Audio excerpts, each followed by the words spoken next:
मेरा आज का जो मौजू है वो खुसूसी उन कामयाब लोगों के बारे में है जो मुस्तकबिल में बनने वाले हैं, और वो कामयाब लोग आज बचपन की हालत में हमारे दरमियान मौजूद हैं। यानी कि ये बच्चे, ये स्टूडेंट्स जिनके लिए आप इधर तशरीफ लाए हैं। जब बच्चा इस दुनिया में आता है तो वो बिल्कुल साफ कागज की तरह होता है, जैसे कोरा कागज होता है। फिर वो ना वो जानता है कि उसका मजहब क्या है, ना वो जानता है कि उसका खानदान क्या है, ना वो जानता है कि उसका बाप कौन है, ना वो जानता है कि उसकी कौम क्या है, ना वो जानता है कि उसकी जुबान क्या है। लेकिन उस वक्त वो बच्चा जब पैदा होता है तो सिर्फ एक बात जानता है, और वो बात साइंस ने साबित की है कि बच्चा पैदा होने के बाद तब तक रोता है जब तक उसे उसकी मां के सीने पर लिटा ना दिया जाए। मां चूंकि बच्चे की पहली दरसगाह है, तो आज मेरा खुसूसी किताब माओं से भी है और मेरी बहनों से भी है, जो कल आने वाले मुस्तकबिल में ऐसी बहुत सी नस्लें जो कामयाब होंगी, उन्हें जन्म देंगी।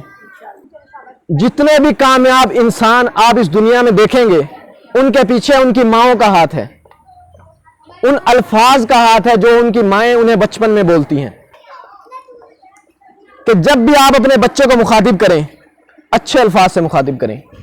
जैसे मैं आपके सामने एक सवाल रखता हूं, सवाल थोड़ा अजीब सा है लेकिन इसके पीछे एक रीज़न है।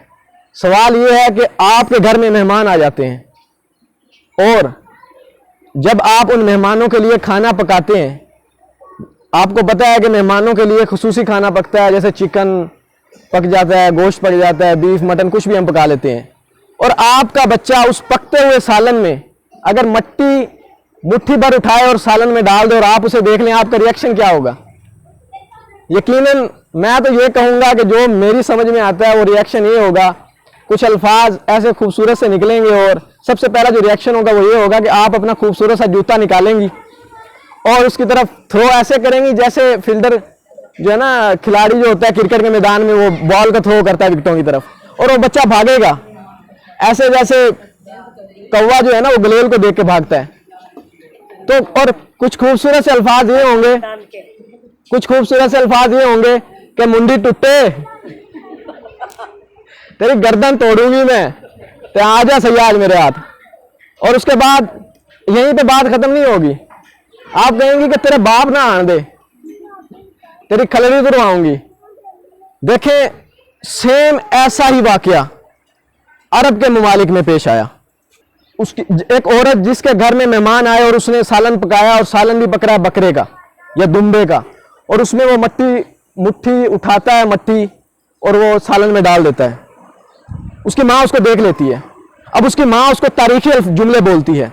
ये मैं सब अपनी बहनों को, अपनी सिस्टर्स को बोलता हूँ कि आप अपने बच्चे को ये अपने जहन में डाल लें कि ये अल्फाज आपके इतने कीमती हैं कि आप सोच भी नहीं सकती। वो माँ क्या बोलती है? वो माँ बोलती है, बच्चे को जब देख लेती है मट्टी डालते हुए, वो उससे कोई गाली नहीं निकालती, वो उससे कोई बुरा अल्फाज नहीं कहती। वो माँ कहती है, हद तुझे अल्लाह काबे का इमाम बनाए। और वो बच्चा काबे का इमाम बना। कारी सुदेश काबे का जो इमाम है, उसने अपने इंटरव्यू में ये बात बताई।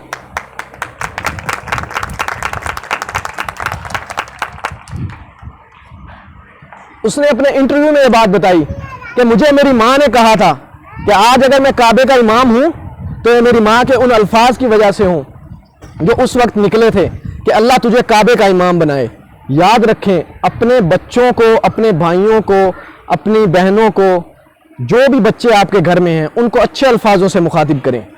आप उनको मुस्तकबिल में जो देखना चाहते हैं, जो कुछ भी एज अ लीडर देखना चाहते हैं, एज अ पायलट देखना चाहते हैं, अच्छा कोई मिनिस्टर देखना चाहते हैं, कोई ऑफिसर देखना चाहते हैं, आप उसे उस नाम से मुखातिब करें।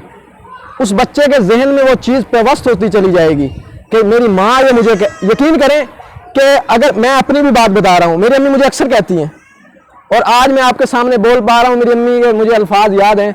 मेरी अम्मी कहती है कि अल्लाह तुझे एक दिन सरदार बनाएगा, बोलने के काबिल बनाएगा, लोगों की इस्लाह करने वाला बनाएगा। बचपन से कहती आ रही हैं। और मुझे इस बात पे यकीन है कि अल्हम्दुलिल्लाह आज मैं बहुत से स्कूलों में जाता हूँ, कॉलेजेस में जाता हूँ, उधर जाके मैं लोगों की इस्लाह कर रहा हूँ और ये मुझे खुशी है। तो आप जब भी अल्फाज निकालें अपने बच्चों के लिए अच्छे अल्फाज निकालें।